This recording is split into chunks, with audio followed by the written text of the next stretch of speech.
যত বয়স বাড়ুক না কেন মনটাকে যদি একটু ছোট রাখা যায়, একটু কচি রাখা যায়, তাহলে বয়স বাড়ুক, চুলে পাক ধরুক, দাঁত ভেঙে পড়ুক, কিছুতেই কিছু তফাৎ পড়ে না। শুধু মনটাকে রাখতে হবে শিশুসুলভ। আমরা তো শিক্ষক, আমরা তো ছোট শিশুদের সঙ্গে দিনের পর দিন কাজ করছি, তাহলে কেন আমরা শিশু হয়ে থাকবো না? শিশুসুলভ আচরণ নিয়ে আজকের ভিডিও দেখতে থাকো।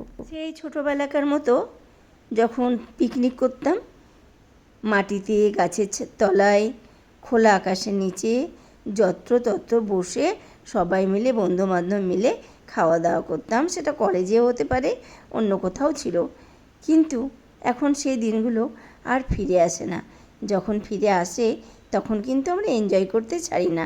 এই তো দিন কয়েক ছিল আমাদের সেন্সাস ট্রেনিং, তো কী হলো, টেবিল চেয়ার অনেক ছিল, সেখানে খাওয়া দাওয়া আমরা কিছুতেই করতে যাইনি। আমরা কি করেছি, একটা বড় আম গাছের তলায় বসে, ছাদের উপরে খোলা আকাশের নিচে বসে সবাই মিলে খাওয়া দাওয়া করেছি। আর সে কি মজা, কি বলবো।